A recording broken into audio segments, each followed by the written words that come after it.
The autumn wind swept across the Colorado plains, carrying with it the scent of sage and the promise of another harsh winter. In the small town of Cedar Ridge, dust devils danced between weathered buildings that leaned against each other like old men sharing secrets.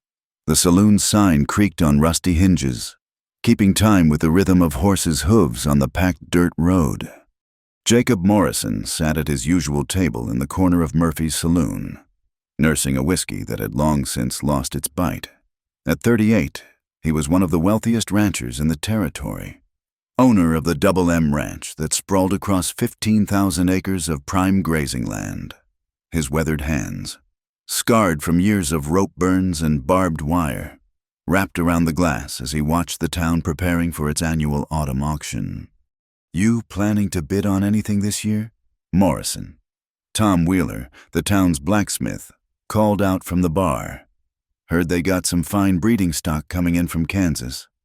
Jacob didn't look up. "Got all the cattle I need?" "What about the other auction?" Wheeler pressed, his voice dropping to a conspiratorial whisper that still managed to carry across the room. "The one after sundown." The silence that followed was thick enough to cut with a knife. Every man in the saloon knew what Wheeler meant. The autumn auction wasn't just for livestock and land parcels. It was also when desperate women, widows, abandoned wives, those with no means to survive the coming winter, offered themselves as housekeepers, cooks, or wives to any man willing to provide for them. Jacob finally raised his eyes, fixing Wheeler with a stare that could freeze whiskey in July. "That's none of my concern." "Course it ain't," Buck Watson drawled from across the room.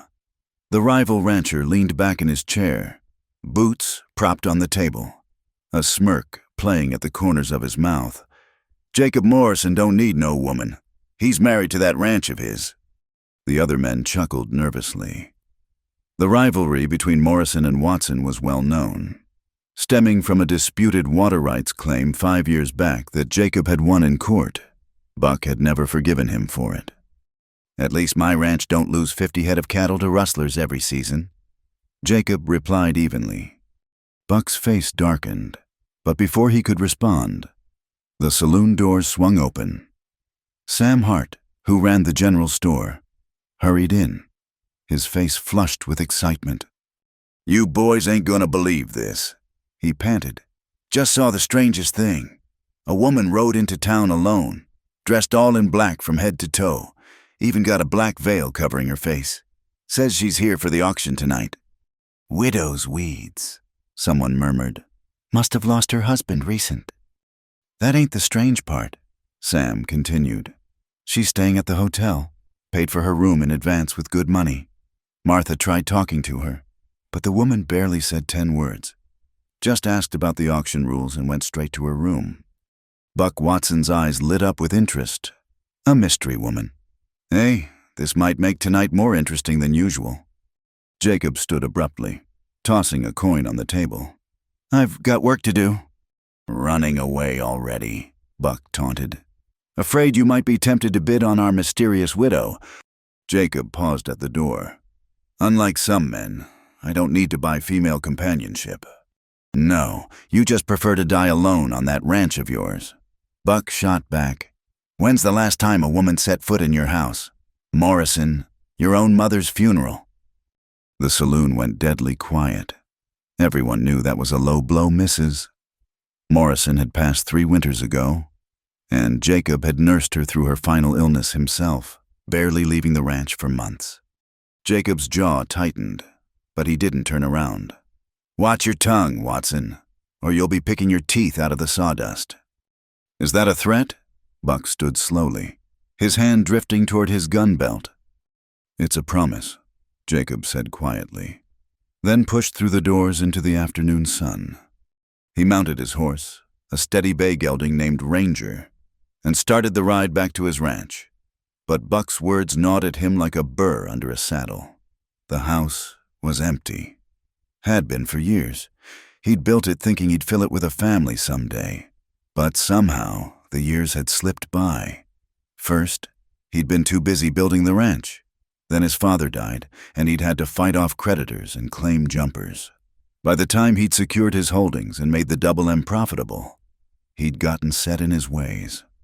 The few women who'd shown interest over the years had been quickly discouraged by his gruff manner and long silences. He wasn't cruel, just distant, like there was a wall between him and the rest of the world that he didn't know how to tear down.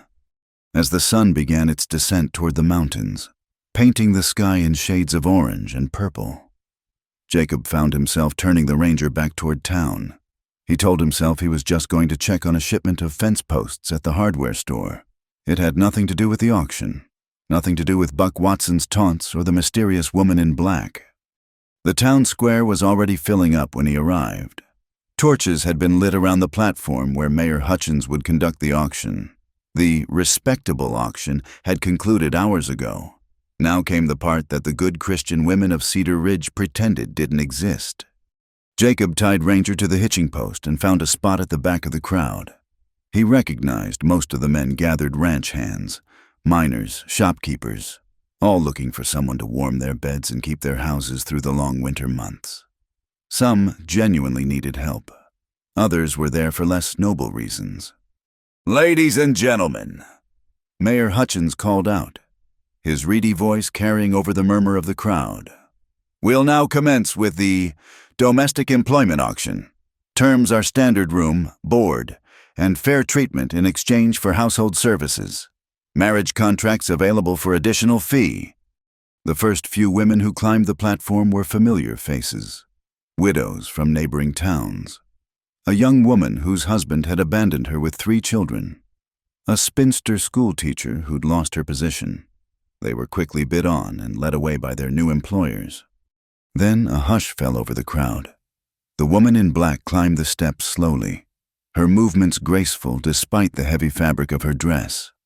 She stood in the center of the platform, hands clasped in front of her, that black veil still concealing her features entirely. "And here we have—" Mayor Hutchins fumbled with his papers. "Ma'am, I'll need your name for the record." "Clara," came the soft reply. Just the one word, no family name offered. "Clara seeks employment as a housekeeper," the mayor continued uncertainly. "She states she can cook, clean, mend, and manage household accounts. The bidding starts at $50, someone called out. $75, another voice added. Jacob watched as the bids climbed steadily. There was something about the woman's bearing, the way she held herself despite being on display like livestock, that commanded attention. She never flinched as men called out prices for her services, never showed any emotion at all. $200. Buck Watson's voice rang out, silencing the other bidders. It was an outrageous sum, more than most men made in 6 months. Mayor Hutchins looked relieved. $200. Going once? "Why don't you show us what we're bidding on?" Buck called out. "Take off that veil, woman. Let's see what's worth $200. Clara's hands tightened slightly. The first sign of emotion she'd shown. "The veil stays." Buck laughed. "You hiding something under their pock-scar's face like a horse?" "Mr. Watson," the mayor interrupted nervously. "The lady has the right to—" "I'll make it 300, Buck announced. "But only if she shows her face. Otherwise, I withdraw my bid." The crowd murmured. It was an ungentlemanly demand, but not technically against the rules. Jacob felt his jaw clench. He'd seen Buck pull stunts like this before, humiliating people for sport. "Well," Buck pressed, "what's it gonna be? Mystery lady, $300 is enough to set you up comfortable for a year. All you gotta do is drop that veil." Clara stood frozen for a long moment. Then, slowly, she began to raise her hands toward the veil. $500, Jacob heard himself say. Every head in the crowd turned to stare at him. He hadn't meant to speak, but something about Buck's cruel game had sparked a rage in him that demanded action. Buck's eyes narrowed. Well, Morrison decides to join the party. You don't even know what she looks like." "Neither do you," Jacob replied evenly. "That's the point." Buck grinned. Tell you what, Morrison, let's make this interesting. You want to play White Knight, I'll make you a wager.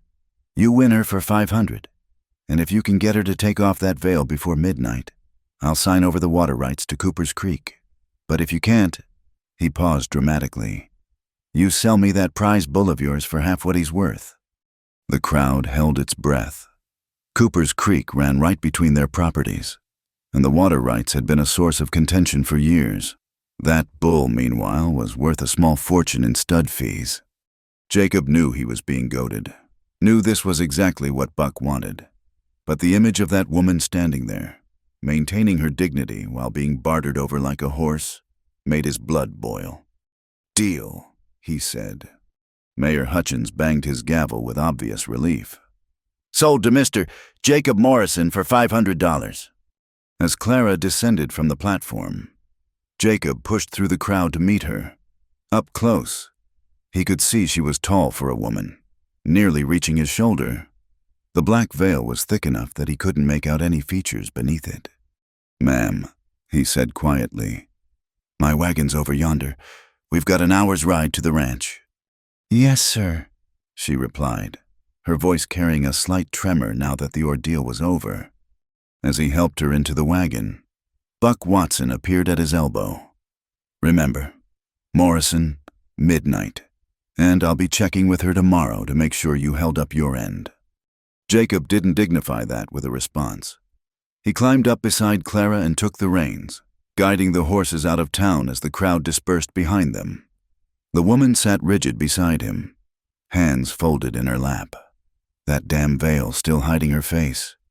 He'd just spent $500 on a stranger and made a fool's bet with his worst enemy. As the lights of Cedar Ridge faded behind them and the prairie stretched out dark and endless ahead, Jacob wondered what in God's name he'd gotten himself into. The wagon wheels creaked rhythmically as they rolled along the rutted road, the only sound breaking the prairie silence. Jacob kept his eyes on the darkening horizon, acutely aware of the woman sitting beside him.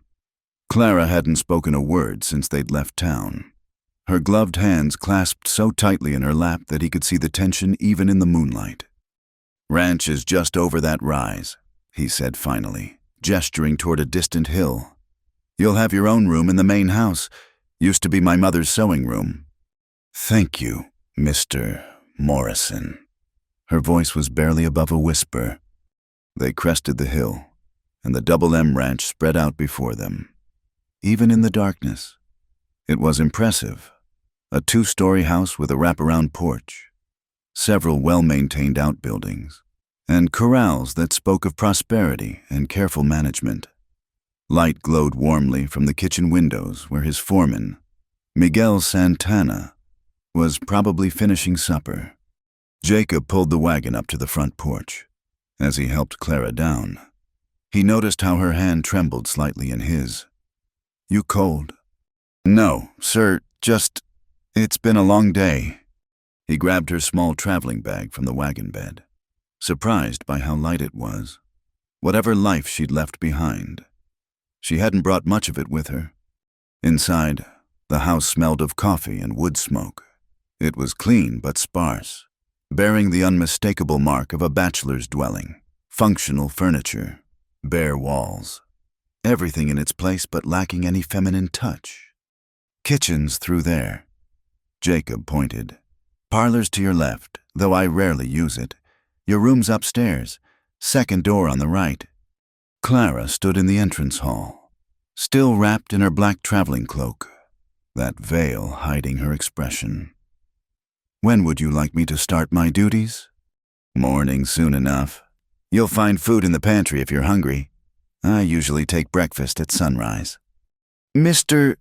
Morrison, she said suddenly, and something in her tone made him pause on his way to hang up his hat. About the wager, mister. Watson mentioned.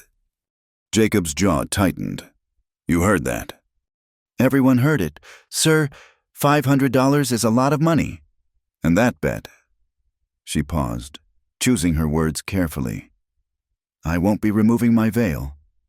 Didn't ask you to. But you'll lose. That's my concern, not yours. He turned to face her fully. Whatever reasons you have for keeping covered, they're your own. I won't be party to Buck Watson's games, and neither will you. That clear? She was quiet for a long moment. Then, so softly he almost missed it. Yes, sir, thank you. Jacob nodded curtly and headed for the stairs. I'll show you to your room.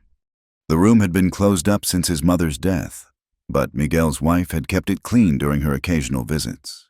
It was small but comfortable, with an iron bed, washstand, and window overlooking the eastern pastures. Clara set her bag on the bed and looked around. This will do nicely, she said. Jacob lingered in the doorway, uncertain why he felt the need to explain. My mother liked to sit by that window in the mornings. Said she could see clear to Kansas on a good day. She sounds like she was a fine woman. She was... The words came out rougher than intended. He cleared his throat. There's water in the pitcher. Outhouse is behind the kitchen garden. We've got a bathing room downstairs. Modern convenience. Put it in 2 years ago. Mr. Morrison, Clara said suddenly, turning toward him. Why did you bid on me? The question caught him off guard. You needed work. I need a housekeeper. For $500, you could have hired 3 housekeepers for that. He didn't have a good answer, at least not one that made sense even to him. Something about the way she'd stood on that platform, dignified despite the humiliation.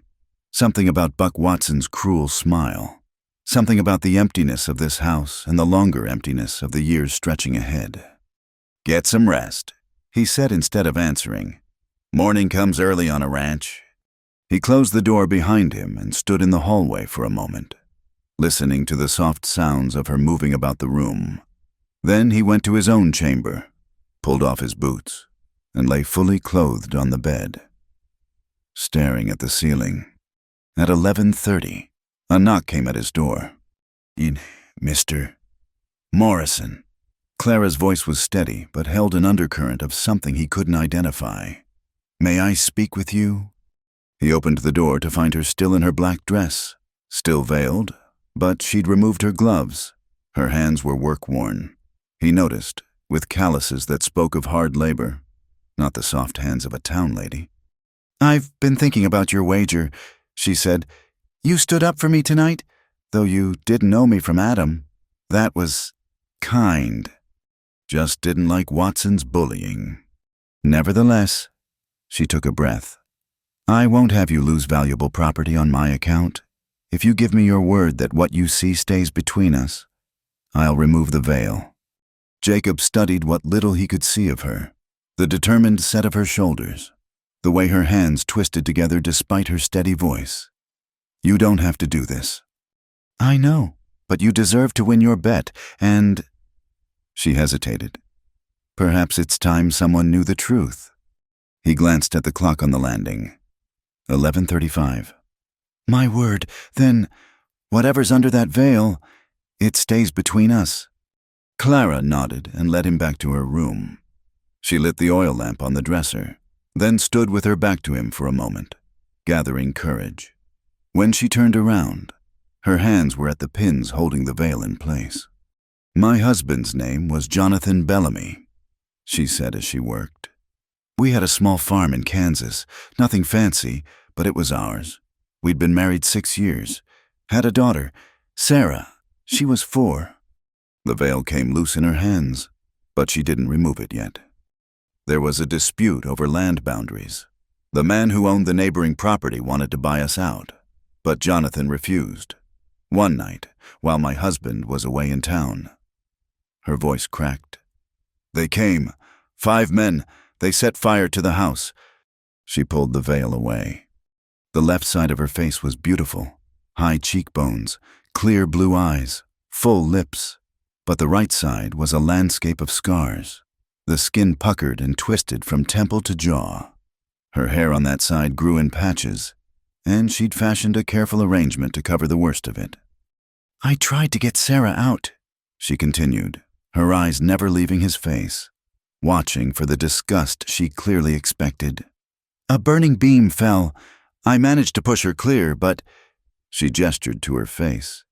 She didn't make it anyway. The smoke got her. Jacob stood perfectly still, his expression unreadable in the lamplight. Jonathan came home to find his house in ashes, his daughter dead, and his wife— She laughed bitterly. He tried. God knows he tried. But every time he looked at me, he saw what he'd lost.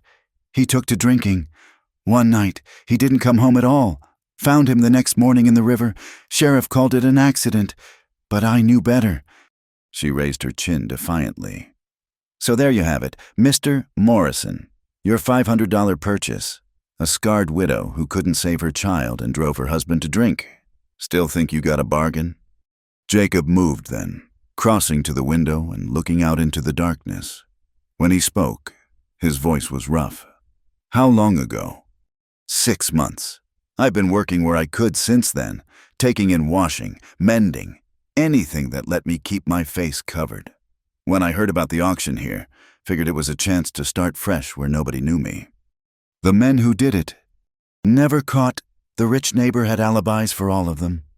Her voice turned hard. Wesley Thornton. He owns half of Harper County now. Jacob turned from the window. The lamplight flickered across Clara's ruined face, and he saw her flinch, starting to reach for the veil. Leave it off, he said quietly. Mr. Morrison. It's near midnight. I need a witness that you removed it of your own free will. Miguel's still up. I can see the light in his cabin. Would you walk with me? She stared at him. You want me to go outside like this? It's your face, Mrs. Bellamy. Nothing to be ashamed of. Easy for you to say, she snapped, the first real emotion she'd shown beyond sorrow. You don't have children crying when they see you.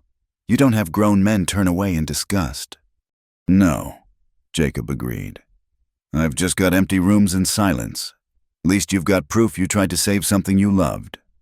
They stood there in the lamplight, taking each other's measure. Finally. Clara reached up and pulled the pins from her hair, letting it fall naturally around her shoulders. It didn't hide the scars, but somehow she looked more herself. All right, she said.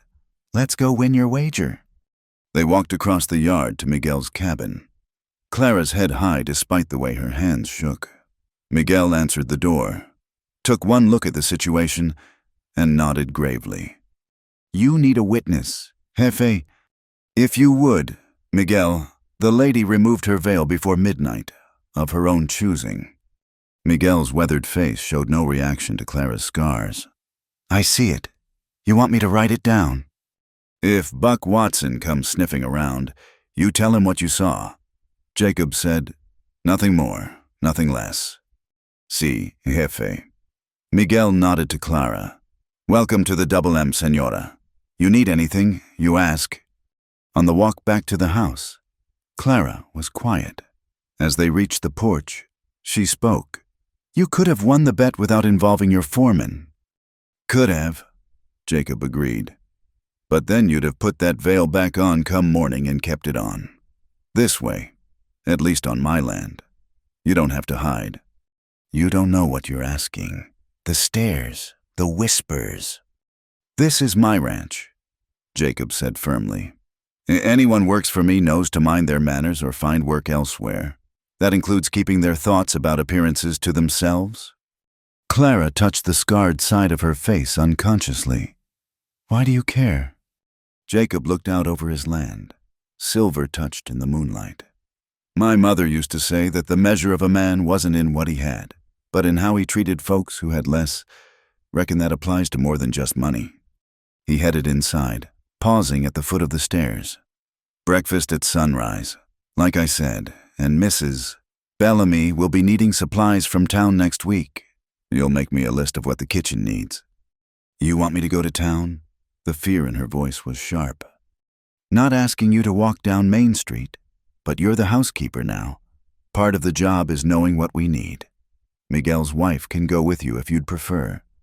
He climbed the stairs without waiting for an answer, leaving Clara standing in the entrance hall, her hand pressed to her scarred cheek, wondering what kind of man she'd bound herself to and why his gruff kindness hurt worse than cruelty would have. The morning sun painted the kitchen golden as Clara kneaded bread dough, her sleeves rolled up to her elbows. 3 weeks had passed since her arrival at the Double M, and she'd fallen into a routine that felt both foreign and comforting. Without the veil, her movements were freer, though she still instinctively turned her scarred side away when someone entered the room. "Smells good in here," Miguel said, hanging his hat by the door. The foreman had become a steady presence, treating her with the same quiet respect he showed everyone else on the ranch. "Fresh bread and beef stew for lunch," Clara replied, wiping flour from her hands. "Coffee's on the stove." Miguel poured himself a cup, then hesitated. "Senora, the hand's been talking." Clara's shoulders tensed. Here it comes, she thought. The complaints, the requests that she cover her face. "They say they ain't eaten this good since Miguel's wife stopped cooking for the crew last year. Tom Wheeler's threatening to propose if you keep making those apple pies." The unexpected compliment caught her off guard. "Oh, thank you." "The Jefe seems happier too," Miguel observed, sipping his coffee. "Actually stayed for breakfast yesterday, instead of just grabbing coffee and heading out." Clara had noticed that too. Jacob Morrison was a man of few words, but lately, he'd lingered over meals, asking about her plans for the garden or discussing ranch business as if her opinion mattered. "Rider's coming," one of the hands called from outside. Through the kitchen window, Clara saw a group of 5 men approaching. Her blood went cold as she recognized the lead rider, Buck Watson, his silver hatband glinting in the sun. "I'll be in my room," she said quickly, reaching for her apron strings. "No need." Jacob's voice came from the doorway. He must have seen the riders too. "You're the housekeeper. Your place is here." Mr. Morrison. "Trust me." His gray eyes held hers steady. "And remember, you don't have to explain anything to anyone." Buck Watson dismounted with theatrical flair, his spurs jangling as he approached the house. His companions stayed by their horses, hands resting casually near their gun belts. "Morrison," Buck called out. "Came to see about our wager. Heard some interesting stories in town." Jacob stepped onto the porch, unhurried. The wager's settled. Miguel witnessed it. "So I heard, but I want to see for myself." Buck's eyes glittered with malice. "Where's your mysterious housekeeper?" "Working, like hired help does. What's your real business here?" "Watson." "My business?" Buck laughed. "Just being neighborly, though I did hear something curious from a friend in Harper County. Seems a woman matching your housekeeper's description left there under interesting circumstances." Clara's hands clenched in her apron. Through the window, she could see Jacob's jaw tighten. "Man named Wesley Thornton's looking for her." Buck continued. "Says she owes him money. Claimed her husband destroyed some of his property before he died." "That's a lie?" Clara stepped onto the porch before she could stop herself. "Jonathan never—" She stopped as all eyes turned to her. Buck's expression shifted from triumph to shock as he took in her scarred face. Well, he breathed. "No wonder you kept that veil on." "State your business and get off my land," Jacob said, his voice dangerous quiet. Buck recovered quickly, his shock morphing into a cruel smile. "Just thought you should know what kind of woman you're harboring. Morrison. Thornton says she set that fire herself. Says she killed her own family for insurance money." "That's not true." Clara stepped forward, fury overcoming fear. "He sent those men. He wanted our land." "Got proof," Buck interrupted. "Because Thornton's got witnesses says you were seen buying kerosene that day." "For the lamps, I bought kerosene for the lamps." Jacob moved between Clara and Buck. "You've delivered your message. Now get out." Sure. Buck backed toward his horse. "But Morrison, you might want to think hard about keeping her on. Thornton's offering a reward for information about her whereabouts. $500. He smirked. "Exactly what you paid for her. Funny how that works out." As the riders departed, Clara sank onto the porch steps, her legs suddenly weak. "It's not true. None of what he said is true." "I know." Jacob sat beside her, surprising them both. "Man doesn't send 5 riders to deliver a message about lamp oil." "Thornton killed them." Her voice broke. "My baby girl, my husband. And now he's trying to take even my reputation." "Why?" Clara wiped her eyes with her apron. "Water rights. Our farm sat on the best water in the county. Jonathan's grandfather had the papers, all legal. Thornton offered to buy us out a dozen times, but Jonathan wouldn't sell. Said that land was Sarah's inheritance." She stared at her work-worn hands. "After the fire, Thornton claimed we'd never proved ownership. Said the papers must have burned up. The sheriff wouldn't listen to me. Too busy counting the money Thornton paid him. So you ran." "What else could I do? Stay and be arrested for murders I didn't commit, end up hanging for Thornton's crimes?" She laughed bitterly. "Though maybe that would have been kinder than this half-life." Jacob was quiet for a long moment. "Then, can you prove what really happened?" "How everyone who might have helped me is either dead or in Thornton's pocket." "Not everyone." Jacob stood. Decision made. "Miguel, saddle my horse. Tom, you and the boys keep an eye on things here." "Where are you going?" Clara asked. "Town. If Buck Watson knows you're here, others will too. Best we get ahead of this."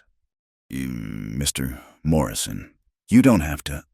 "You work for me now," he interrupted. "That makes your problems my problems. Besides," a ghost of a smile touched his lips, "been a while since I had a good fight, getting soft in my old age." As he rode away, Clara stood on the porch, watching his figure grow smaller against the horizon. Miguel appeared beside her. "Don't worry, Senora. The jefe knows how to handle men like Watson." "It's not Watson I'm worried about." She touched her scarred cheek. "Wesley Thornton doesn't give up. He'll come for me, and when he does, then he'll find out what happens to those who threaten the double M." Miguel said simply, "You're under Morrison protection now. That means something in these parts." But Clara had seen what Thornton's money could buy: fire in the night, false witnesses, a sheriff's blindness. She went back to her kitchen and her bread, but her hands shook as she shaped the loaves. That evening, Jacob returned with the sheriff and another man Clara didn't recognize, a thin, sharp-eyed fellow in a city suit. "Mrs. Bellamy," the sheriff said, tipping his hat. "I'm Sheriff Coleman. This is Mr. Paulson from the Territorial Marshal's office. We'd like to ask you some questions about Wesley Thornton." Clara's heart raced. "Am I under arrest?" "No, ma'am," Paulson said. "Fact is, we've been investigating Mr. Thornton for some time. Land fraud, mostly, but also intimidation and suspected murder. Your testimony could help us build a case." "My testimony?" Clara looked at Jacob, who nodded encouragingly. "But I have no proof." "Maybe more than you think." Paulson interrupted. "Were you aware that your husband filed copies of your land deed with the Territorial office? We have records showing your farm's water rights were clearly established. If Thornton claimed otherwise, that's fraud." Hope, painful and sharp, bloomed in Clara's chest. "You have the papers?" "Yes, ma'am. And we have 2 other families willing to testify about similar experiences with Thornton. But we need someone who survived his worst." Paulson's eyes were kind as they took in her scars. "Someone who can speak to what he's capable of." "I'll testify," Clara said without hesitation. "But he'll come after me. He doesn't leave witnesses." "Let him try," Sheriff Coleman said grimly. "Mr. Morrison here's made it clear that you're under his protection, and I've got 2 deputies riding out tomorrow to keep watch. This isn't Harper County, ma'am. Thornton's money doesn't spend as well here." After the lawmen left, Clara found Jacob in his study, staring at a glass of whiskey he hadn't touched. "Why?" she asked from the doorway. "Why involve yourself in my troubles?" He looked up, his gray eyes thoughtful. "You know what Buck Watson said when I won that water rights dispute? Said I'd do anything to win. step on anyone to get ahead. Maybe he was right. Maybe I've been so focused on building this ranch that I forgot why I was building it. He gestured to the empty chair across from him. Clara sat, still wary. My mother used to say a man's wealth wasn't in his land or cattle, but in the people willing to stand with him. I've got land. I've got cattle. But until you showed up, he shrugged. Empty rooms and silence. Like I told you. So I'm a project something to fix. No. His voice was firm. You're a fighter. Saw it that night on the auction platform. See it every time you face down another person's stare. You could have given up after what happened, but you didn't. That's rare. Clara studied him, this taciturn man who'd upended his orderly life for her. Mr. Morrison. Jacob. Think we're past formalities. Jacob. The name felt strange on her tongue.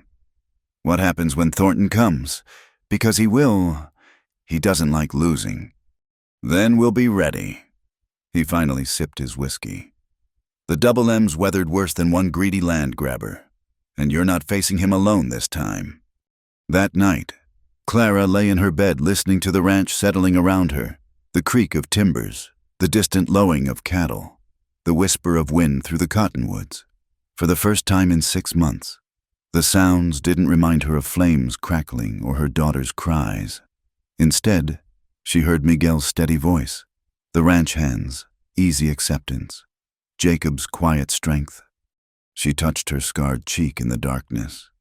Tomorrow, she'd have to be strong again.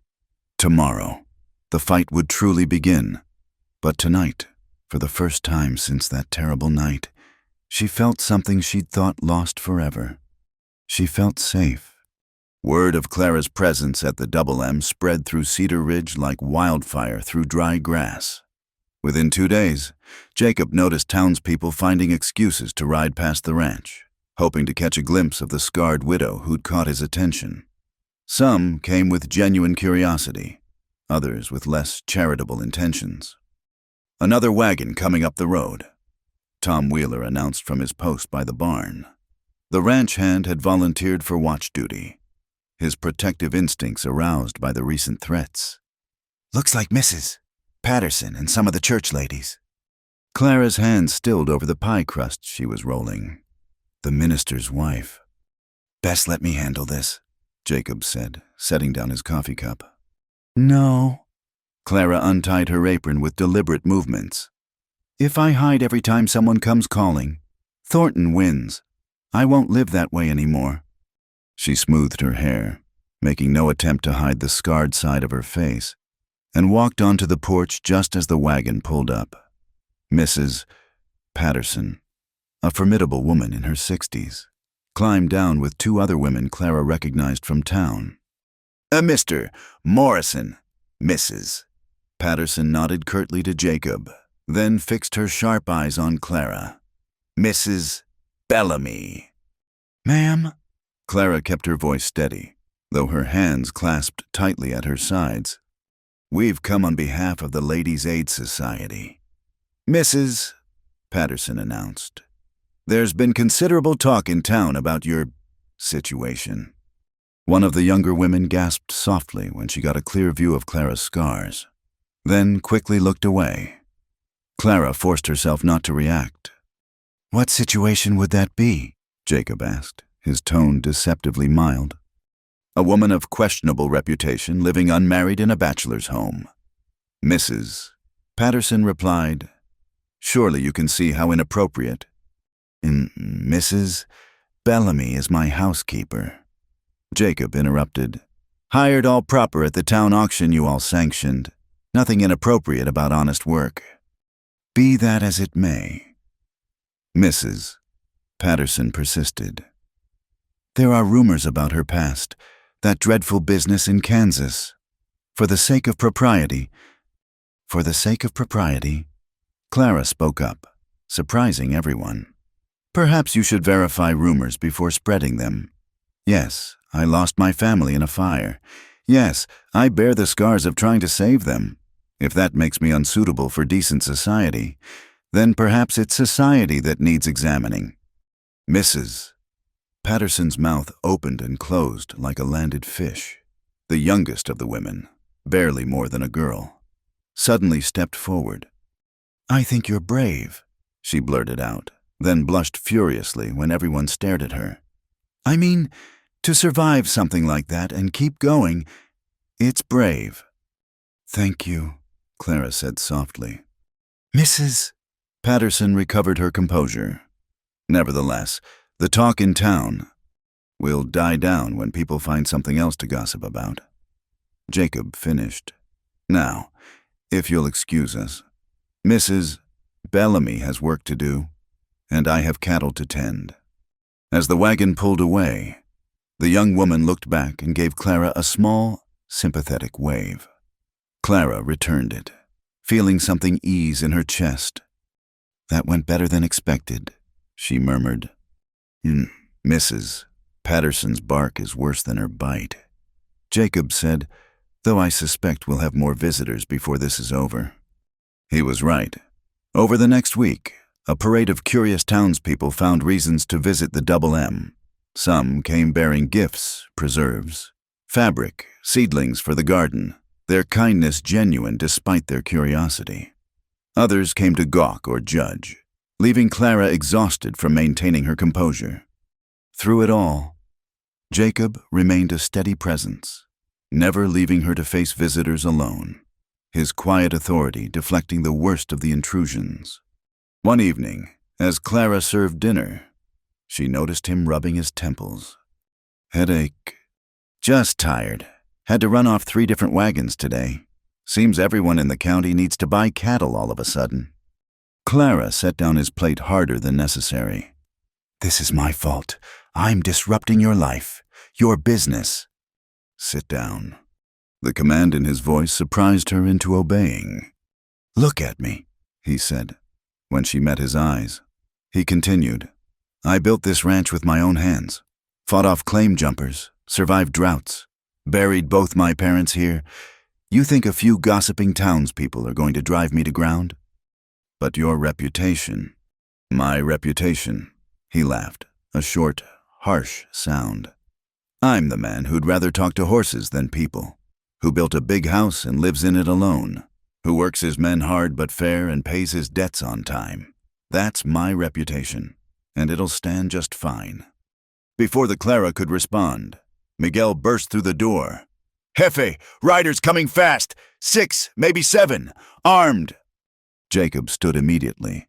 "Our men." "No, senor, strangers." "Clara, go upstairs," Jacob ordered, checking the rifle mounted above the fireplace. "If it's Thornton's men, all the more reason for you to stay out of sight. Miguel, get Tom and the others. Defensive positions. But nobody shoots unless I give the word." Clara reluctantly headed for the stairs but stopped at the landing, peering through the window. In the fading light, she could make out the approaching riders. Her heart sank as she recognized the man in the lead, not Thornton himself, but worse, Reb Fowler, his enforcer, the man who'd led the raid on her farm. The riders pulled up just outside rifle range, spreading out in a practiced maneuver.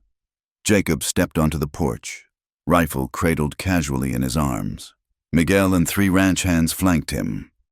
"That's close enough," Jacob called out. "State your business." Fowler nudged his horse a few steps closer.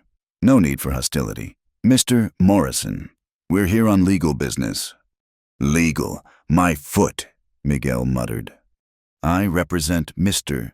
Wesley Thornton." Fowler continued, ignoring the interruption. "He's prepared to make you a generous offer." "Not interested." "You haven't heard the terms."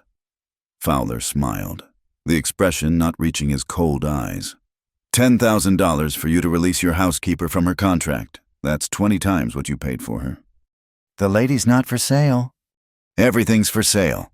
Morrison. Just a matter of price." Fowler's hand drifted toward his gun belt. "Mr. Thornton's being generous, considering she's a wanted woman." "Wanted by who? A bought sheriff in a corrupt county?" Jacob's voice carried controlled fury. "The territorial marshal says different." Fowler's smile faltered. The marshal's a long way from here. 2 days' ride, Jacob agreed. But my rifle's a lot closer. You've got 10 seconds to get off my land. You're making a mistake. Morrison, Thornton's not a patient man. Neither am I. 5 seconds. From her hiding spot, Clara watched the standoff, her fingernails digging into her palms. She knew Fowler's reputation. He'd killed at least 3 men that she knew of, always managing to claim self-defense. This isn't over, Fowler said finally. Mister, Thornton gets what he wants. Always has, always will. First time for everything, Jacob replied. Now get. The riders wheeled their horses and galloped away. But Clara could see Fowler looking back, memorizing the ranch's defenses. She hurried downstairs as the men regrouped in the kitchen. They'll be back, Miguel said grimly. Men like that don't give up easy.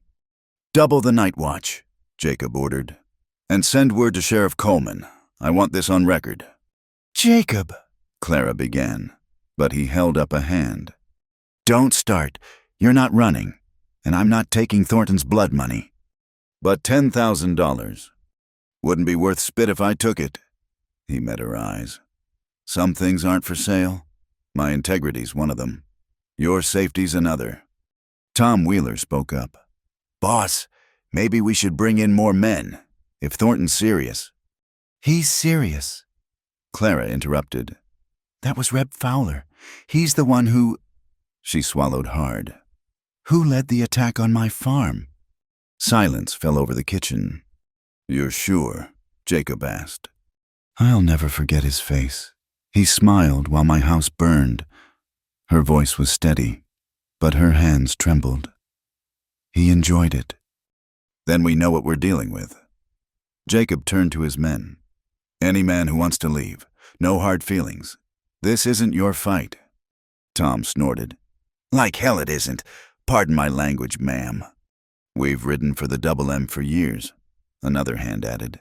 We don't cut and run when things get tough. Miguel nodded approvingly. The men are with you. Jefe, all of them. As the hands dispersed to their duties, Clara found herself alone with Jacob in the kitchen. I should leave, she said quietly. Disappear somewhere Thornton can't find me. Where would you go? I don't know. Further west, maybe California. Somewhere I can start over without bringing danger to innocent people. Jacob moved closer, his presence solid and reassuring. You think we're innocent? Every man on this ranch has faced danger. It's part of life out here. The difference is, we face it together. This is different. Thornton has money, influence. And I have something he doesn't. At her questioning look, he continued. Right on my side. Plus 40 armed cowboys who've been itching for a good fight. Despite everything, Clara felt her lips twitch toward a smile. You're impossible. So I've been told. His expression grew serious. I meant what I said earlier. Some things aren't for sale. You've brought something to this ranch that was missing. Not just the cooking and cleaning, though God knows that's improved. You've reminded me why I built this place. Why did you... He was quiet for a long moment, looking out the window at the darkening sky. My father used to talk about building something that would last, not just the buildings and fences, but a place where people could live without fear, where a man's word meant something, and folks looked out for each other. He turned back to her. Somewhere along the way, I forgot that. Got so focused on the land and cattle that I forgot about the people. You reminded me. Clara felt tears prick her eyes. Jacob. We'll get through this, he said firmly. Thornton's not the first bully to try his luck against the Double M, and he won't be the last. But he'll learn what others have. This ranch protects its own. That night, as Clara lay in bed listening to the sounds of men on watch, she thought about Jacob's words. For months, she'd been running, driven by fear and grief. But here, on this ranch with these people, she'd found something she'd thought lost forever, a place to stand and fight. Tomorrow would bring new challenges. Thornton wouldn't give up easily, and Fowler would be back. But tonight, surrounded by men willing to risk their lives for what was right. Clara allowed herself to believe that maybe, just maybe, the good guys could win. She touched her scarred cheek, feeling the ridged skin that had defined her for 6 months. But here, it was just another part of her story, not the whole of it. Here, she was more than a victim or a fugitive.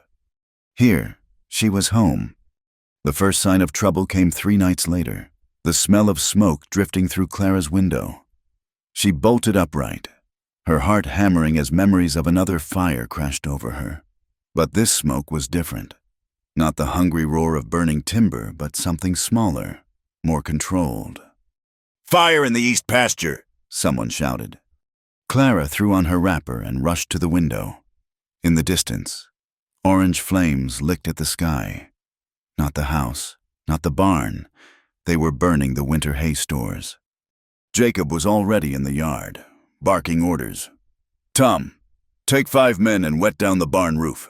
Miguel, get the rest to the fire line. Move!" "I'll help," Clara called from the porch. "Stay here," Jacob commanded, swinging onto his horse. This could be a diversion. He was right. As the men rode toward the fire, Clara caught movement near the corral. 3 shadows slipped through the darkness, heading for the prize breeding stock. Without thinking, Clara grabbed the shotgun from behind the kitchen door. Her hands shook as she remembered the last time she'd held a gun, Jonathan's rifle. Too heavy for her, useless against 5 men. Not this time. She crept along the side of the house, keeping to the shadows. The intruders had reached the corral, working at the gate latch. In the flickering light from the distant fire, she recognized one of them, a man from Fowler's group. "That's far enough," she said, stepping into view with the shotgun raised. The men froze. One laughed nervously. "Well, look here, the scarred widow thinks she's tough." "Step away from the gate." Her voice was steadier than her hands. "Or what you'll shoot us." The leader took a step forward. "Women don't have the stomach for killing." Clara shifted the gun slightly and fired, the blast taking off his hat and singing his ear. The recoil knocked her back a step, but she quickly pumped another shell into the chamber. "The next one won't miss," she said calmly. "My daughter died because men like you thought I was weak. I won't make that mistake again." The wounded man clutched his bleeding ear. "Crazy witch!" "The only crazy thing would be taking another step." Clara replied, "Now drop your weapons and move away from my horses." "Your horses," the third man sneered. "You're just hired help." "She's more than that." Jacob's voice came from behind her. He and 2 ranch hands had circled back, rifles trained on the intruders. "She's double M, and you're trespassing." The would-be rustlers were quickly disarmed and tied. As Miguel and the others marched them to the barn to await the sheriff, Jacob turned to Clara. "That was foolish," he said, but his tone held more concern than anger. So was leaving the house undefended. She was surprised to find she wasn't shaking anymore. "They were after your breeding stock. Those horses are worth a fortune." "Not worth your life." "Nothing was worth my daughter's life either, but that didn't stop men like these." She met his gaze steadily. "I won't be helpless again. Jacob, never again." He studied her for a long moment, then nodded. "Miguel's been teaching the men some new defensive techniques. Join us tomorrow." "You want me to train with the ranch hands?" "I want you to be safe. If that means learning to shoot properly, so be it." By dawn, the fire was out, though they'd lost half their winter hay. Sheriff Coleman arrived to take the prisoners, his face grim as he surveyed the damage. "This is escalating," he told Jacob privately. "The marshal's working on arresting Thornton, but building a federal case takes time." "How much time?" "Weeks, maybe months. Can you hold out that long?" Jacob looked across the yard to where Clara was serving coffee to the exhausted firefighters, moving among them with quiet efficiency despite her scarred face. Several of the men nodded their thanks, no longer staring or turning away. "We'll hold," he said. The attacks continued over the following days. Cut fence lines, poisoned waterholes, sniping at riders from long range. The Double M became an armed camp, men riding in pairs, guards posted round the clock. Through it all, Clara refused to hide. She joined the morning training sessions, learning to handle not just the shotgun, but a rifle and pistol as well. Her determination impressed even the most skeptical ranch hands. "You're a natural," Tom Wheeler told her after she put 6 shots in the center of a target. "Must be those steady hands from all that bread kneading." Clara smiled wryly. Or from having something worth protecting. One afternoon, as she was hanging laundry, a lone rider approached under a white flag. Clara recognized him. James Morrison, Jacob's cousin from the neighboring county. She'd met him once when he'd stopped by on business. "Clara," he tipped his hat. "Is Jacob around?" "In the barn," she replied warily. Something in James's manner set her on edge. She followed as he found Jacob repairing tack. The cousins had never been close. James had inherited his own spread but had nearly lost it through poor management and gambling debts. "Jacob," James said without preamble, "I've come with a message." "From who?" "Wesley Thornton." James had the grace to look ashamed. "He holds my notes, all of them. Says he'll call them due unless I deliver his terms." Jacob set down the leather he'd been working. "I'm listening." "He wants the woman. Says if you send her to town tomorrow noon, alone, he'll end this. No more attacks, no more threats. You can go back to your business. And he'll go back to his... And Clara." James wouldn't meet his eyes. "He says he just wants to talk to her. Clear up the misunderstanding about the fire." "Talk," Jacob repeated flatly. "Like he talked to her husband, her daughter." "I don't know anything about that." James's voice cracked. "I just know I'll lose everything if I don't deliver this message. My wife, my boys. We'll have nothing." "You already have nothing." Clara spoke from the doorway. "You just don't know it yet. Thornton owns you now, and he'll use you until you're worthless to him. Then he'll discard you like he does everyone else." James flushed. "You don't understand." "I understand perfectly." Her scarred face was hard as granite. "I understand that you're willing to trade my life for your comfort, just like the sheriff in Harper County, just like all the good people who looked the other way while my family burned." "That's enough," Jacob said quietly. He faced his cousin. "Tell Thornton this Clara Bellamy is under my protection. If he wants her, he'll have to come through me and every man on this ranch. And James, don't come here again, family or not. Next time you ride onto my land carrying messages for murderers, you won't ride off." James left without another word. His shoulders slumped in defeat. Clara and Jacob watched him go, both lost in thought. "He's desperate," Clara said finally. "Thornton will destroy him." "He made his choice." Jacob's voice was hard. "Just like we've made ours." That night, as Clara served dinner, she noticed Jacob barely touched his food. The strain was showing on all of them. The constant vigilance, the interrupted sleep, the knowledge that each day could bring disaster. "This can't go on," she said quietly.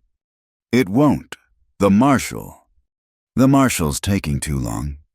She set down her fork. "Every day Thornton gets bolder. Today it was hay and fences. Tomorrow it could be lives. Tom has a wife. Miguel has grandchildren. These men shouldn't have to die for my past." "It's not just your past anymore." Jacob pushed his plate away. "It's about what's right, about standing up to men like Thornton who think money gives them the right to destroy lives." "Pretty words won't stop bullets." "No, but they remind us why we fight." He stood, pacing to the window.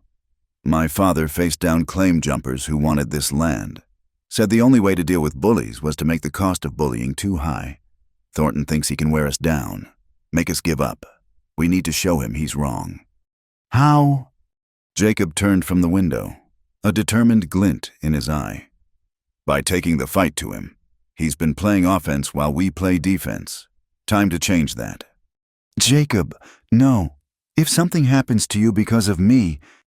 Then it happens because I chose to stand for something. He moved closer, his presence filling the room. You think you're the only one with ghosts. Clara, I've spent 10 years building walls around this place, around myself, kept everyone at arm's length because it was safer that way. Then you came along, scarred and scared, but still fighting. You reminded me that some things are worth the risk. Clara felt tears prick her eyes. I'm not worth dying for. You're worth living for, he corrected softly. This whole ranch is different since you came. The men smile more. The house feels like a home. Even the food tastes better.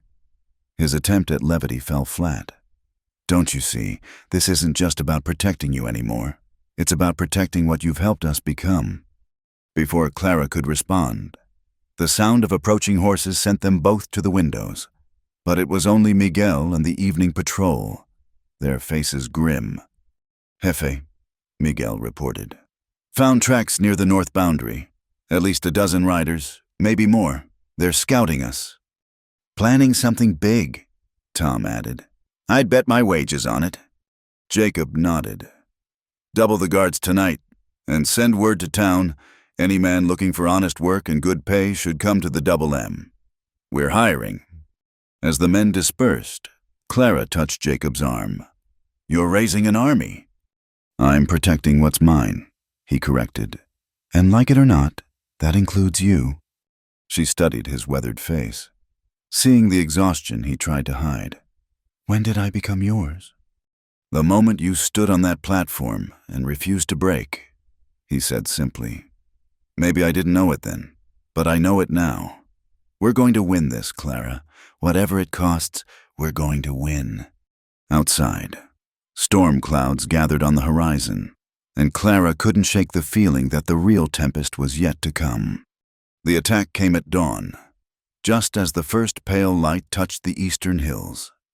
Clara woke to the thunder of hoofbeats and the sharp crack of rifles. She grabbed the pistol Jacob had given her and rushed to the window. Below, at least 20 riders were charging the ranch compound, their muzzle flashes like deadly fireflies in the gray morning. Positions, Jacob's voice boomed across the yard. The Double M defenders, reinforced by a dozen new hired guns, scrambled to their posts. Clara threw on her dress and boots, her hands steady despite the chaos. She'd drilled for this moment, knew her assigned position. The kitchen had been fortified with overturned tables and flour sacks filled with sand. From here, she could cover the back entrance while having a clear line of retreat to the stairs. The initial charge broke against the ranch's defenses like a wave against rocks. The attackers had expected to catch them sleeping, but Miguel's dawn patrol had spotted them coming. Now gunfire erupted from every window, every fortified position. They're trying to flank us, Tom Wheeler shouted from upstairs. Clara peered through her window and saw riders circling toward the back of the house. She braced the rifle against a flour sack and fired, her shot taking a rider's hat off. He wheeled away, cursing. Good shooting. Miguel appeared beside her, blood trickling from a graze on his temple. But save your ammunition. This is just the first wave. He was right. After 15 minutes of fierce fighting, the attackers pulled back, leaving 3 of their number motionless in the dust. An eerie silence fell over the ranch. Anyone hurt? Jacob called out. Sam took one in the shoulder, someone reported. And Billy's got a graze. Get them patched up. They'll be back. Clara helped tend the wounded, her hands steady as she cleaned and bandaged. Sam, one of the new hires, gritted his teeth as she dug out the bullet. You've done this before, he observed. Once or twice. She didn't elaborate, but the memory of treating Jonathan's wounds after a skirmish with rustlers flashed through her mind. You'll be fine. The bullet went clean through the muscle. As she worked, she became aware of a commotion outside. Voices raised in argument, then Jacob's measured tones cutting through. She finished with Sam and went to investigate. In the yard, under a white flag, sat Reb Fowler on his black stallion. Even from the porch, Clara could see his cold smile. Last chance, Morrison. Fowler was saying, Give us the woman, and we ride away. Nobody else has to die." "The only people dying today are those who attacked the Double M," Jacob replied, his rifle casual in his hands but ready. "Brave words, but you're outnumbered 3-1, and this time, we brought something special." Fowler gestured to the horizon where more riders were gathering. Among them, Clara spotted something that made her blood run cold, a wagon loaded with what looked like barrels. "Explosives," Miguel muttered beside her. "They mean to blow us out." "You've got 1 hour," Fowler continued. "Send the woman out, or we'll turn your precious ranch into kindling. And Morrison, this time we won't stop at the buildings. Every man, woman, and beast on this property will burn." With that, he wheeled his horse and galloped back to his men. The defenders gathered in the main room, faces grim. Some of the newer men looked shaken. Fighting for wages was one thing, but facing dynamite was another. "Anyone who wants to leave, go now." Jacob said, "No shame in it. This isn't what you signed on for." 2 of the newer men exchanged glances and headed for the door. The rest stood firm. "What's the plan, boss?" Tom asked. "We can't let them get close enough to use those explosives." Jacob said, "Which means we need to take the fight to them."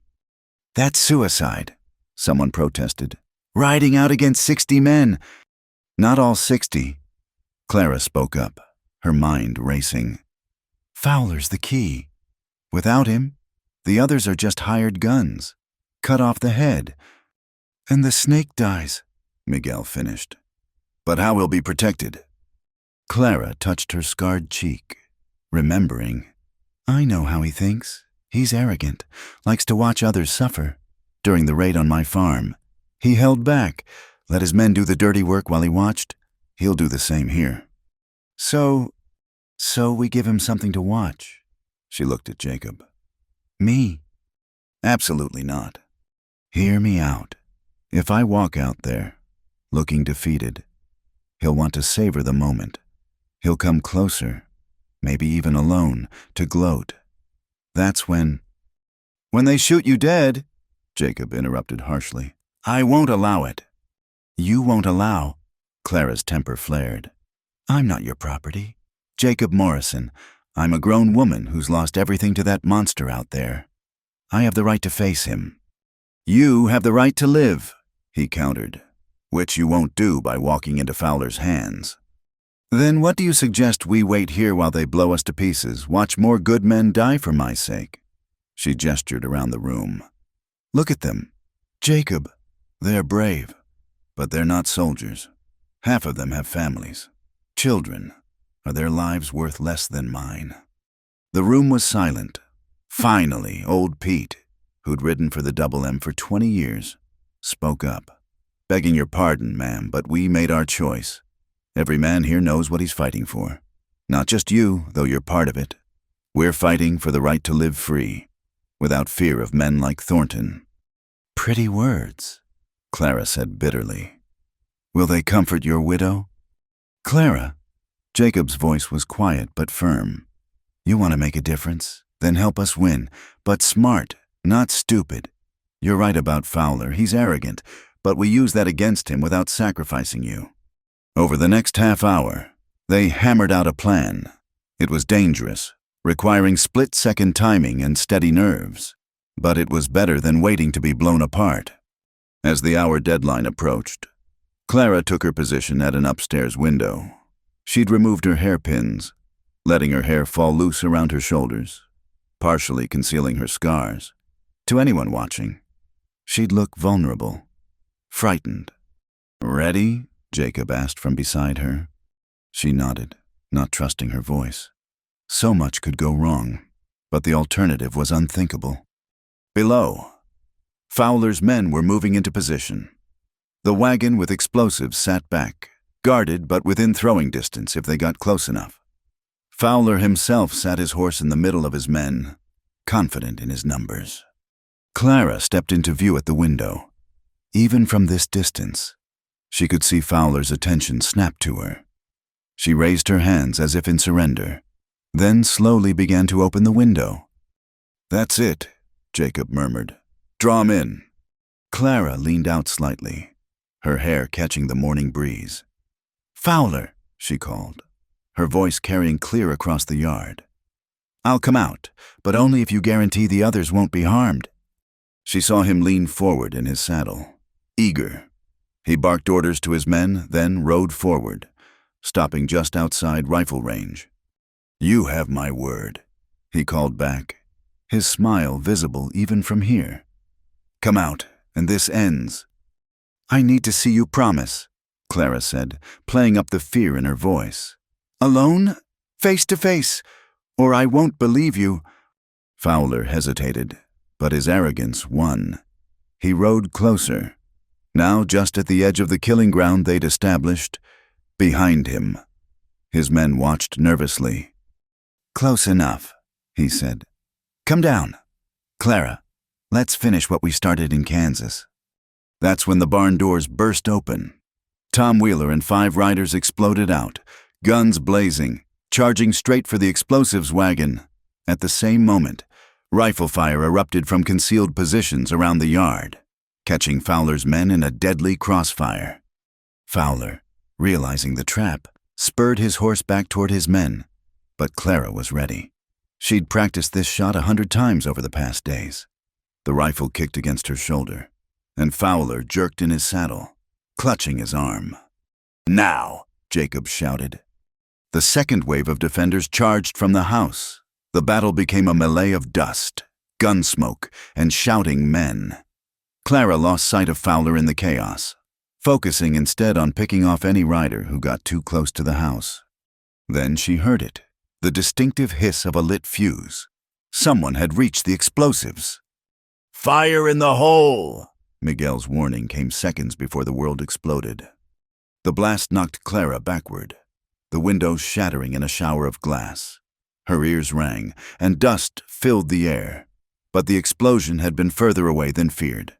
The wagon had blown where it stood, taking out several of Fowler's men who'd been too close. When the dust settled, the tide had turned. Demoralized by the loss of their leader and the failed explosive attack, the remaining attackers were fleeing. The Double M defenders gave chase, making sure the retreat became a rout. Clara stumbled downstairs, glass crunching under her feet. In the yard, wounded men from both sides groaned and called for water. She grabbed the medical supplies and went to work, not distinguishing between friend and foe. A wounded man was a wounded man. "Clara!" Jacob appeared at her elbow, dust-covered but unhurt. "Fowler. Wounded, not dead. Miguel's got him tied up in the barn." He studied her face, noting the small cuts from flying glass. "You're hurt." "I'm alive," she corrected. "We all are, mostly." The final tally was better than they'd dared hope. 2 Double M men dead, 5 wounded. Of the attackers, 8 dead, a dozen wounded, and 6 captured, including Fowler. The rest had scattered to the winds. As the sun climbed higher, Sheriff Coleman arrived with a posse, summoned by a rider Jacob had sent out at first light. Behind him rode the territorial marshal himself, drawn by reports of the escalating conflict. "Looks like you've been busy," Marshal Paulson observed, surveying the battlefield. "I'll need statements from everyone." It took hours to sort out the aftermath. Fowler, his arm bandaged and his arrogance finally deflated, was loaded into a prison wagon along with his captured men. As he passed Clara, he spat in the dust. "This ain't over. Thornton's got deep pockets." "Deeper than federal prison?" Marshal Paulson asked mildly. "Because that's where you're headed. Attack on civilians, attempted murder, arson, destruction of property. You'll be lucky to see daylight in 20 years. As the wagons rolled away, Clara stood beside Jacob on the porch, watching their land return to peace. Ranch hands worked to clear the debris, repair the damage, tend to the stock that had scattered during the fighting. "We won," she said, hardly believing it. "This battle," Jacob corrected. "Thornton's still out there. But without Fowler, without his men, he'll hire more, or come himself." Jacob's jaw tightened. Men like him don't give up easy. Clara touched the cuts on her face, wincing. In saving her life, she'd brought death to this peaceful place.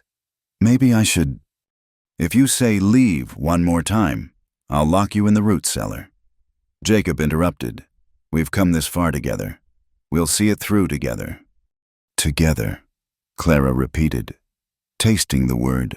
After so many months alone, it felt foreign on her tongue, but looking around at the men who'd risked everything for justice, at the ranch that had become her sanctuary, at the man beside her who'd shown her that some things were worth fighting for, she began to believe it.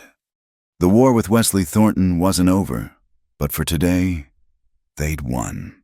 And sometimes, Clara thought as she helped carry water to the wounded, today was enough. The weeks following the battle passed in a blur of repair work and cautious optimism. The Double M slowly returned to its routines, cattle to tend, fences to mend, winter preparations to complete. But beneath the normal activities ran an undercurrent of watchfulness. Everyone knew Wesley Thornton wouldn't simply accept defeat. Clara threw herself into the work of healing and rebuilding. The house became a haven for recovering men, both friend and former foe. She tended them all with equal care, earning grudging respect even from those who'd come to harm her. One young attacker, barely 18, wept as she changed his bandages. My ma would tan my hide if she knew what I'd done, he mumbled. Attacking a woman, burning folks out. I just needed the money. We all make choices, Clara said quietly. The important thing is what you choose next. Marshal Paulson had set up temporary headquarters in Cedar Ridge, investigating Thornton's empire of corruption. Each day brought new revelations, bribes, intimidation, forged documents. The case was building, but Thornton himself remained elusive, holed up on his heavily fortified ranch in Kansas. One evening, as Clara served dinner, a rider approached under a flag of truce, not one of Thornton's men this time, but a well-dressed gentleman with the bearing of a city lawyer. Mr. Morrison, I'm Harold Fitzgerald, attorney at law. I represent Mr. Wesley Thornton.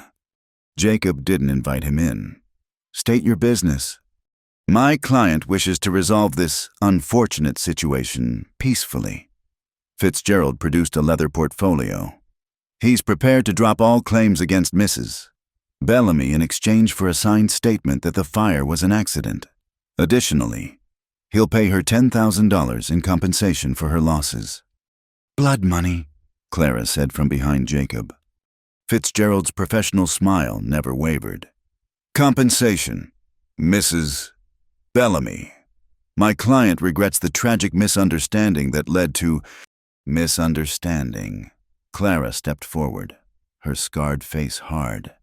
5 men don't accidentally burn down a house with a woman and child inside. Allegations without proof, the lawyer said smoothly. However, my client is willing to be generous to avoid further unpleasantness.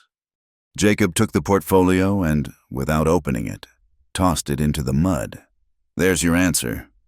Fitzgerald's composure finally cracked. You're making a grave mistake, mister. Thornton is offering an honorable solution. Honor, Clara laughed bitterly. Where was honor when my daughter screamed? Where was honor when my husband couldn't live with the guilt of surviving? Take your blood money back to your client and tell him this. I'll see him hang for what he's done. Or I'll die trying. The lawyer departed, his expensive boots now mud-splattered. As his carriage rolled away, Miguel approached from the barn. That won't be the end of it, Jefe? No, Jacob agreed. But at least now we know he's worried. You don't send lawyers unless you're afraid of something. That night, Clara couldn't sleep. She wandered downstairs to find Jacob in his study, poring over ledgers by lamplight. Calculating the cost, she asked from the doorway. He looked up, his eyes tired. Making sure we can hold out. This fight's been expensive. Lost cattle, damaged property, hiring extra men. I'm sorry. The words came out smaller than intended. I've brought you nothing but trouble. You've brought me a lot more than that. He set down his pen. Come in. There's something I need to say." Clara entered hesitantly, taking the chair across from his desk. In the lamplight, she was acutely aware of how she must look, scarred, worn, so different from the pretty women who'd once vied for Jacob Morrison's attention. "I've been thinking," he began slowly, "about what comes after, when Thornton's dealt with, one way or another." Her heart sank. Of course, once the danger passed, he'd have no need for a scarred housekeeper who brought violence in her wake. "I understand. I'll start looking for another position." "What, no?" He looked genuinely confused. "Clara, I'm trying to ask if you'll stay. Permanent-like, not as a housekeeper." The words hung between them. Clara stared, certain she'd misunderstood. "I know I'm not much for pretty speeches." Jacob continued, his usual confidence deserting him. "And God knows you deserve better than a rough rancher set in his ways. But these past months, this house has been alive again. The men respect you. Hell, He stopped, running a hand through his hair. "I care for you, more than I expected, more than I probably should." "Jacob." Clara touched her scarred cheek reflexively. "You don't have to do this out of pity or obligation." "Pity?" He came around the desk, kneeling beside her chair so they were eye level. "Clara Bellamy, you're the strongest person I know. You've faced down killers, survived losses that would break most people, and still found the courage to start over. I don't pity you. I admire you. And if you'd have me." He pulled out a small box, opening it to reveal a simple gold ring. "It was my mother's. She'd want someone brave to wear it." Clara felt tears slip down her cheeks, the good side and the scarred. "I'm broken, Jacob, inside and out." "We're all broken somehow." His thumb gently wiped away her tears. "Maybe that's why we fit."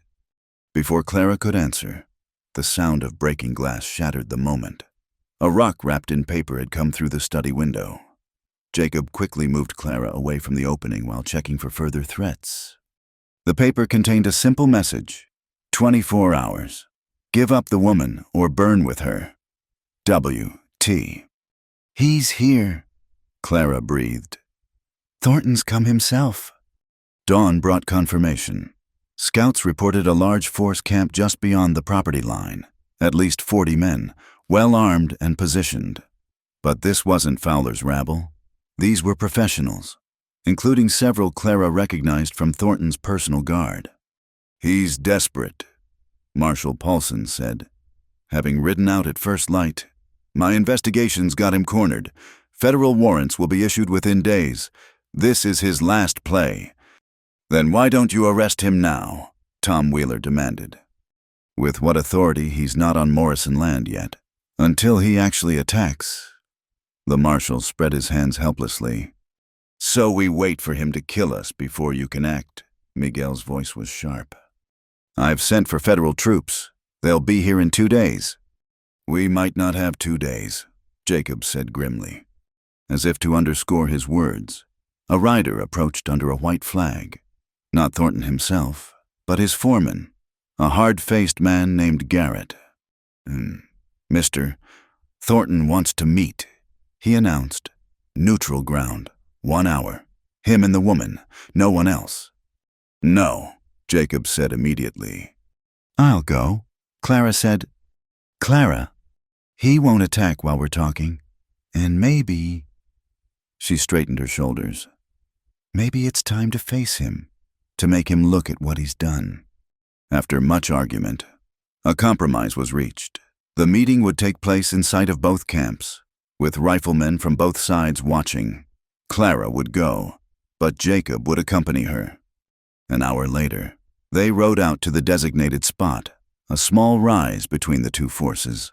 Wesley Thornton waited there, still the imposing figure Clara remembered, silver-haired, well-dressed, with the cold eyes of a man who'd never been denied anything he wanted.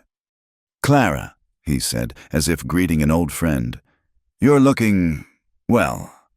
She didn't flinch from his examination of her scars. No thanks to you. That was regrettable. Fowler exceeded his instructions. He was only supposed to frighten you into selling. The lie came smoothly. Practiced. Is that what you tell yourself? Clara's voice was steady. That Sarah's death was just an excess of enthusiasm. For the first time, something flickered in Thornton's eyes. The child was unfortunate. Her name was Sarah. She was 4 years old. She loved butterflies and singing and a rag doll named Bessie. Clara leaned forward. Say her name. This is pointless. Say her name. The words cracked like a whip. Thornton's composure slipped. I didn't intend for anyone to die. If your husband had just sold... So it's Jonathan's fault, Sarah's fault, mine for surviving. Clara laughed, harsh and bitter. You're pathetic. All that money, all that power, and you can't even own what you've done. I'm offering you a way out, Thornton said coldly. Come with me now. Tell the marshal it was all a misunderstanding. I'll make you rich. I'd rather be dead. That can be arranged. Enough. Jacob spoke for the first time. You've said your piece. Now hear mine. Clara Bellamy is under my protection. More than that, she's going to be my wife. You want her, you go through me. You go through every man on the Double M. And Thornton, we don't break easy.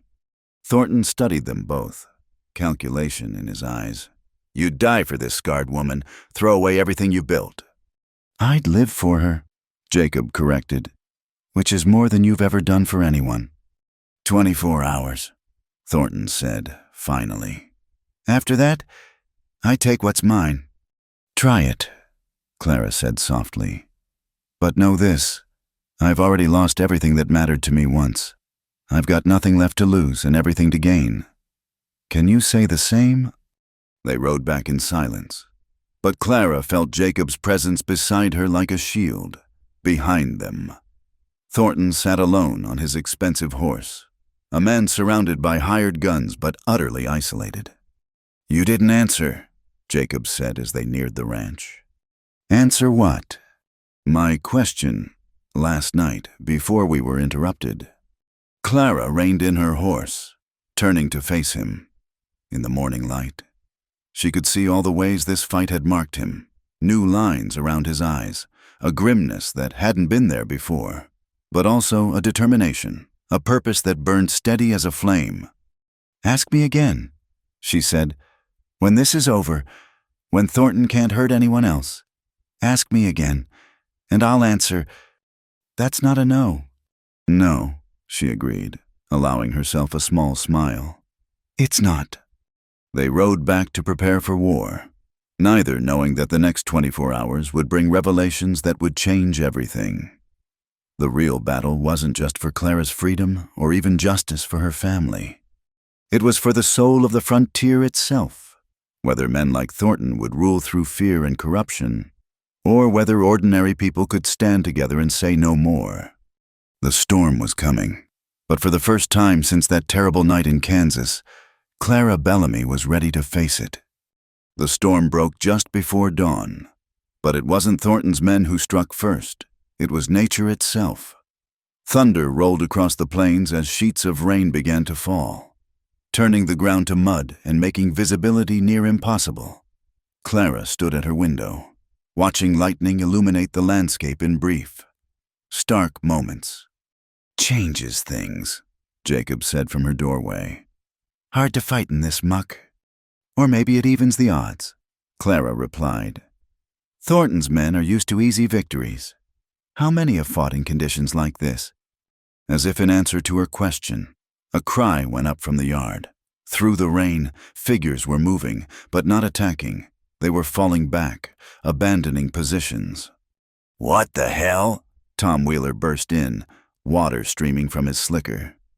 Boss, something's happening in Thornton's camp. Men are leaving, just mounting up and riding off. They rushed to the barn where Miguel had set up a watch post. Through the field glasses, they could see chaos in the enemy camp. Men were arguing, some packing gear, others pointing back toward town. Riders coming in, Miguel reported. Under federal flags. The cavalry had arrived a day early, their blue uniforms dark with rain. At their head rode Marshal Paulson and a stern-faced major. They reined up in the yard, and Paulson's grin was visible even through the downpour. "Wesley Thornton, you're under arrest for murder, conspiracy, fraud, and about a dozen other charges," he announced to the wind and rain. "Seems one of his own men turned evidence. Garrett, his foreman. Conscience finally got to him, that and the promise of a reduced sentence." "Thornton surrendering?" Jacob asked, incredulous. "Not exactly." The major spoke up. "He's holed up with his most loyal men, maybe a dozen. The rest scattered when they saw us coming. No loyalty among thieves when federal prison's on the table." "So it's not over," Clara said quietly. "Ma'am, with respect, a dozen men against cavalry troops, it'll be over within the hour." His words were cut short by a burst of gunfire from Thornton's position. Through the rain, they could see muzzle flashes as the holdouts fired at the federal troops. "Damn fool," the major muttered. "All right, we'll do this the hard way. Morrison, I'll need your men to cover our flanks. This is federal business now, but local knowledge helps." As the soldiers prepared their assault, Clara felt a strange emptiness. After months of fear and fighting, it was ending not with a dramatic confrontation, but with legal procedures and federal authority. Justice, perhaps, but not closure. "I need to see him," she said suddenly. "When you take him, I need to look him in the eye." "Ma'am, that's not advisable," the major began.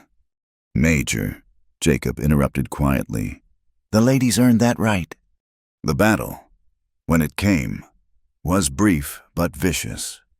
Thornton's remaining men, knowing they faced the gallows, fought with desperate fury.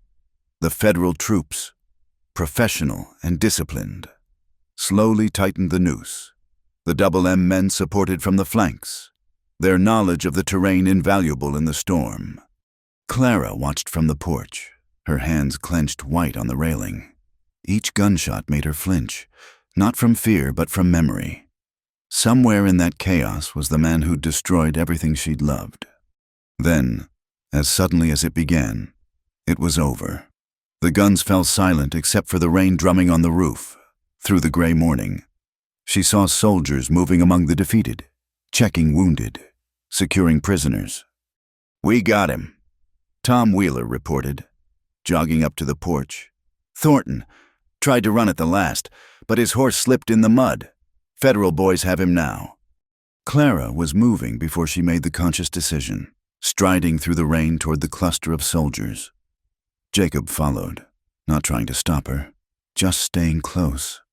Wesley Thornton sat in the mud, hands bound, his expensive clothes ruined. His silver hair was plastered to his skull, making him look older, almost frail. But his eyes, when they found Clara, still held that cold arrogance. "Come to gloat," he sneered. Clara knelt in the mud before him, bringing them to eye level. She said nothing for a long moment, just studying the man who'd haunted her nightmares. "You're smaller than I remembered," she said finally. "All this time, you were this giant monster in my mind, but you're just a man. A petty, greedy little man who couldn't stand being told no." "I made this territory," Thornton snarled. "Brought civilization, progress." "You brought death." Clara's voice was steady as the rain. "Sarah would be 9 now. She'd be learning to read, helping me in the kitchen, riding horses with her father. Jonathan would be teaching her about the land, about growing things. Instead, they're dead. And you're sitting in the mud like the snake you are. If your husband had sold..." Clara slapped him, not hard, just enough to stop his words. "Their names were Sarah and Jonathan Bellamy. They were my world, and you killed them for water rights you already had plenty of. So no, Mr. Thornton, you don't get to blame them. You don't get to blame anyone but yourself." She stood, looking down at him. "I hope you live a very long life in prison. I hope you have decades to remember their names, to remember what you threw away for a piece of land you didn't even need." "This isn't over," Thornton called as soldiers hauled him to his feet. "I have lawyers. Influence. You have nothing," Marshal Paulson interrupted. "Garrett gave us everything. Documents, witnesses, even the names of the men who set the fire. Your empire's done. Thornton, you're done." As they dragged him away, Clara felt something inside her finally unlock. The fear, the rage, the desperate need for justice. It all began to drain away, leaving her feeling strangely empty but somehow cleaner. "It's finished," Jacob said softly beside her. "Yes." She looked up at him, rain running down both their faces. "Now ask me." "What?" "Your question from the study. Ask me now." There in the mud and rain, surrounded by soldiers and ranch hands, with the wreckage of battles still smoking around them, Jacob Morrison knelt. "Clara Bellamy, you've brought light back to my life and home. You've shown me that courage isn't about not being afraid, but about standing up anyway. Will you marry me? Will you help me build something good and lasting on this land?" Clara looked at this man who'd risked everything for her, who'd seen past her scars to the woman beneath. She thought of Sarah, of Jonathan, of the life stolen from her. They wouldn't want her to live in darkness. They'd want her to find light again. "Yes," she said simply. "Yes, Jacob Morrison, I'll marry you." He stood and kissed her there in the rain, and the watching men cheered despite the solemn circumstances. Even some of the federal troops grinned and applauded. Later, as the sun finally broke through the clouds, casting rainbows across the prairie, Clara stood on the porch of what would soon be truly her home. The house bore scars from the fighting bullet holes, scorch marks, broken windows, but it stood strong. Like her, Miguel approached, hat in hand. "Señora, the men wanted me to say, we're glad you're staying. The Double M wouldn't be the same without you." "Thank you, Miguel, for everything." He smiled. "Just doing what's right, Señora. That's what we do here." As he walked away, Jacob joined her, wrapping a blanket around her shoulders. "No regrets?" he asked. "No." Clara touched her scarred cheek one last time, then let her hand fall. "No more looking back. We've got a ranch to run, a life to build. Together." "Together," she agreed. The late afternoon sun painted the ranch golden, and somewhere in the distance, thunder rumbled. Not threatening now, but promising more rain for the thirsty land. The Double M had weathered its storm. Now it was time to grow again. 3 months later, Clara Morrison stood in her garden, watching her husband work with a new colt.